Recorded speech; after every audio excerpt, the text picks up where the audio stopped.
sets, Hatton pitches. And an opponent's lives.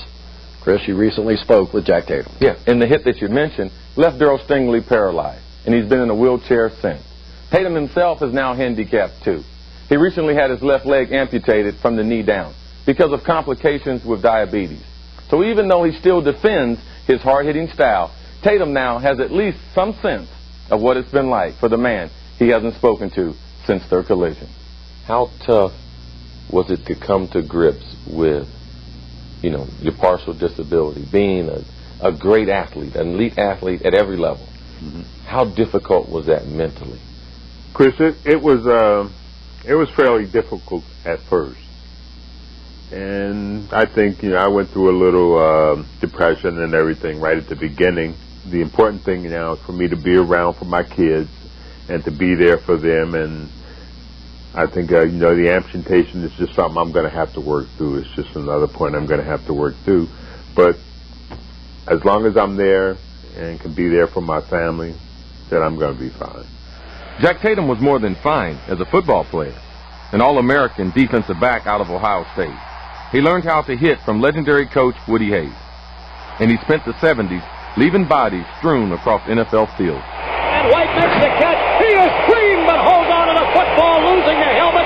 Chin strap flying one way, helmet the other. Holy Toledo. Now, when you stepped on the field, when they turned the lights on, what was your attitude? Once I put the uniform on, I was a totally different person. It was all business. And every time I took the field, I was going to play exactly the same. I was going to play a tough, aggressive game. And it was going to be, you know, no quarters asked, no quarters given. For 8 years, Jack Tatum gave no quarters. A 3-time All-Pro for the Raiders. He was the most feared defensive back in football. Then everything changed in a preseason game against New England in 1978. Grogan will put it in the air.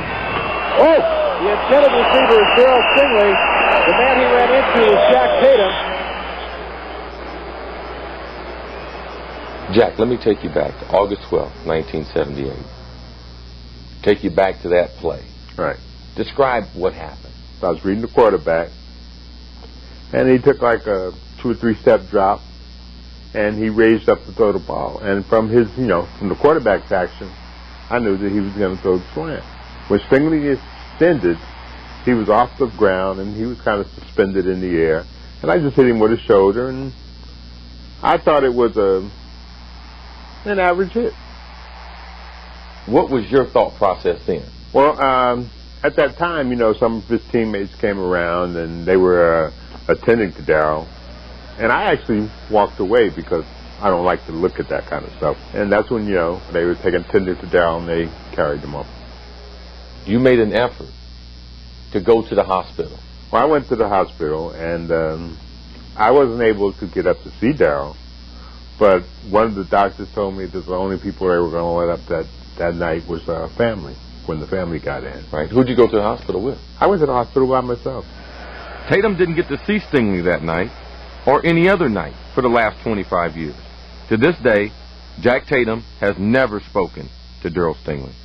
A lot of people say in this case, from a human standpoint, you not reaching out to him, that's where you failed. No. I have to take exception to that because we tried for 3 or 4 times to reach out to contact Stingley, but every time we were shut down by people around Darryl, his attorneys and, you know, different people, and we were never able to talk to Darryl.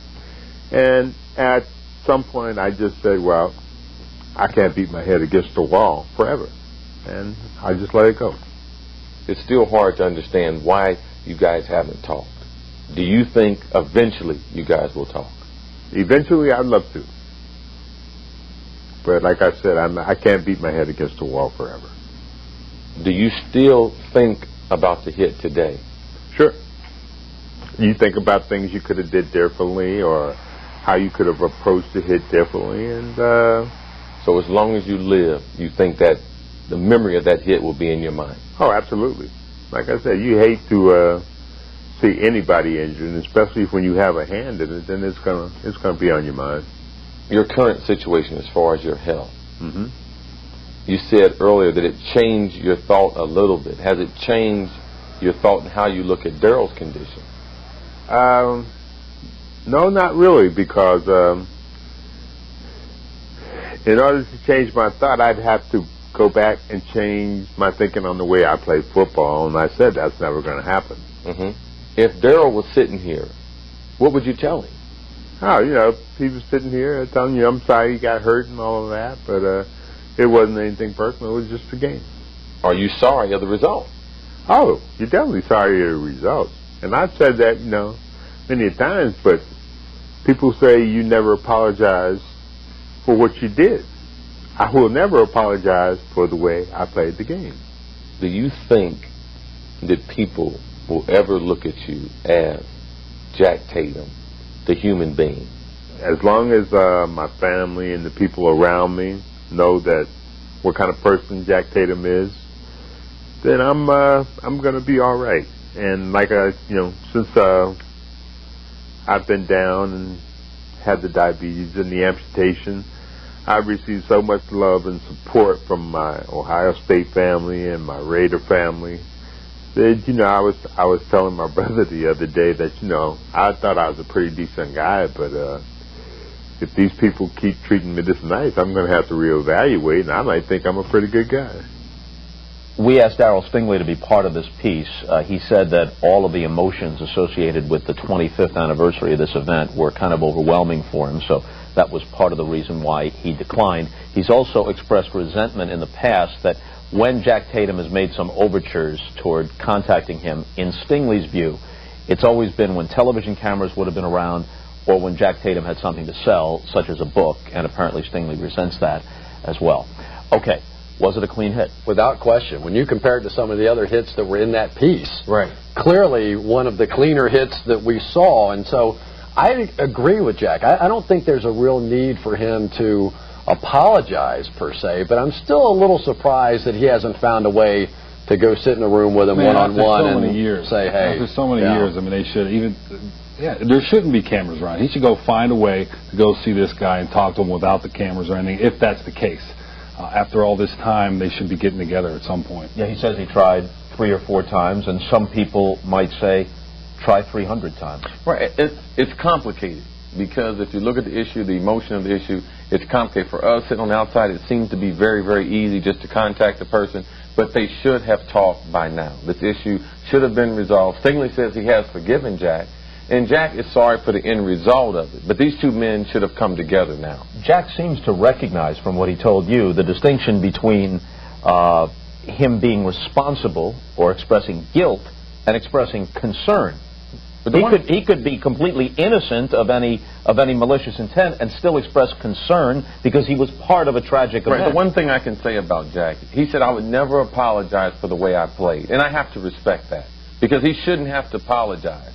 It's just the fact, the end result of what happened to Daryl, the thing that's horrifying the whole situation. You know, the environment of the NFL in that era is completely different than today, with the fines, the helmet-to-helmet contact, and all the things they're doing to protect the players today. Watching that piece gives you a real appreciation of why that's so important in the National Football League. Can Jack Tatum play today? He could definitely play. No question about it. He would be fined a lot. Yeah, but he would have to change the way he plays. And me and you might have been on TV a little earlier. Yeah, really. As you watched the play, and you hadn't seen it in several years, you expressed some surprise about the call of the play itself and the way the play developed. Yeah, you just don't see that in the game today. It was a slow developing play in the red zone, so that meant Jack Tatum as a safety was going to be closer. It was a post pattern as opposed to a quick slant or a skinny post going up. You just don't see it, and the reason you don't see it is because it would put the receiver at such great danger. And that's exactly then the high throw. And usually that pattern is a quick 3-step drop. You make the decision and you throw it away in that area. Grogan's throw was high. Stingley was stretched out. Obviously not intentional, but have you ever had the feeling when you overthrew a receiver and left him in jeopardy that way, oh, man, what did I do? Yeah, you do that sometimes. And I in some points in my career, I've put the ball in positions where I shouldn't have and got guys hurt. Never to that extent, obviously. And you do. There's a sense of, that it's somewhat your fault. Right. The thing that people should not miss in this piece is that Jack Tatum was a great player. Yes, sir. Now, he'll be recognized for this hit, but he was a great player. And if the rules had been different then like they are today, he would have changed with the game. Of course. Well, it remains a fascinating and in some sense still unresolved story as we get back to highlights now.